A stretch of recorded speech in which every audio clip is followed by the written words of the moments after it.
Welcome back to the Late Show Live. Let's get the latest now on the situation in Iran. 48 dead since protests erupted around the end of December the 28th, as far as I remember. What does this mean for Iran? Are they closer than ever before of going back to the glory days of the 60s and before that, before the Islamist regime took over? Let's get the thoughts now of Senior Director at the Foundation for Defence of Democracies, Behnam Ben Taleblu. Behnam, nice to see you. Thanks for coming into the Late Show Live studio. Are we closer than ever before to Iran recapturing its spirits and the days of old? Great to be with you. Certainly, the spirit of making Iran great again has been animating the protesters. In fact, many who never even experienced what life was like in the 60s and 70s when Iran had a GDP that could compete with the growth of Chinese economic growth, or when Iran had military hardware that no one else in the region had. And one reason why the Crown Prince's resonance message is so popular is that, one, the Iranian population is increasingly nationalist, contrasting with the hardline Islamist government in the country, and two is, through bits and bobs of media, through understanding how much their currency has been devalued, through understanding how much their passport has been devalued, Iranians indeed are looking to make Iran great again. And the more the Islamic Republic fails, the more credible and bright this other alternative shines. Iranians on your screen now, if you're watching, viewers at home, they have been utterly brave, not just throughout the last couple of weeks, but of course under the decades under this regime, particularly women and girls as well, who have been particularly oppressed. Blood has already been shed in recent decades. How much blood will need to be shed in the coming weeks and months in order to get this over the edge? Well, that's the question that many are posing to U.S. President Donald Trump right now, who several times has re-upped his threat against regime officials, saying that if they do a harsh crackdown, as he said initially, as is their custom, he is correct. Unfortunately, that has been the way the Islamic Republic operates, an iron fist from the state against protesters who are unarmed on the street. It's unknown if the president has a number. It's unknown if the president has a particularly salient or vivid image. But what is clear is those reported numbers continue to rise. And I would say whenever you're dealing with Iran, step number one, no own goals, don't make any mistakes. And unfortunately, I think a couple of times the president alluded to Iranians dying in a stampede.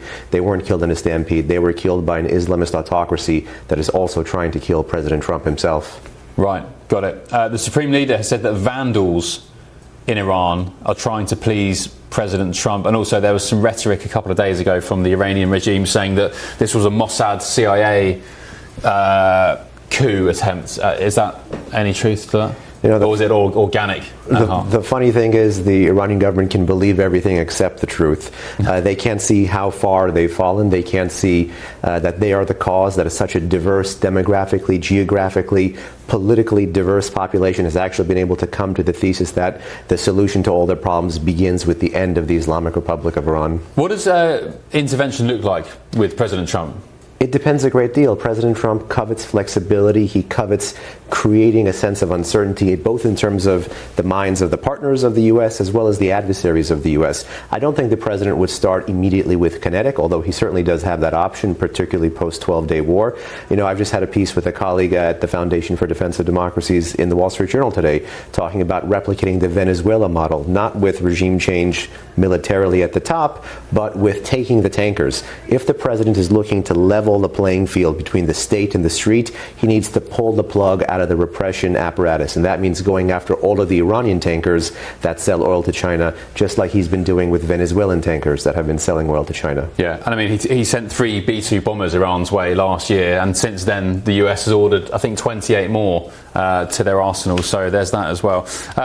Yeah, thank you for that, appreciate it. And I just wonder as well, finally, Venezuela, the situation with Maduro, Venezuela, how is Venezuela linked to Iran?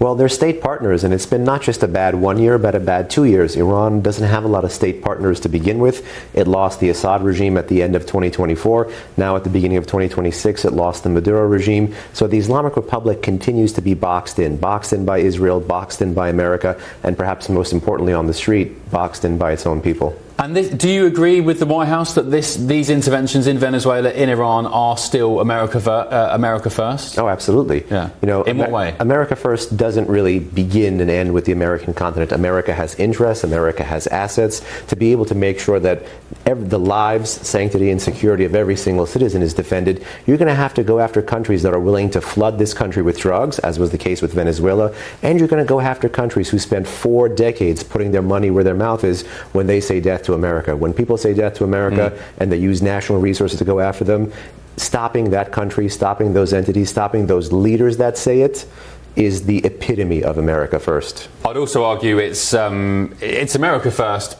by its very nature, but it's trying to save the West as well. Because if the West falls, if Europe falls and the UK falls and we continue our decline, America ultimately falls as well. There's a domino. So we've had 20-odd Iranian sleeper cell terror attacks foiled in recent years. We've got a couple of Iranian guys who came on boats, were nabbed on the way to bomb the Israeli embassy in Kensington just a few months ago, still going through the courts. So they are active all across the West. So I guess, I don't know, I'd argue people need to realise President Trump is trying to help the West and not just America. Behnam, thank you so much for your company. Appreciate it. And hopefully we'll catch up soon. Thank you to my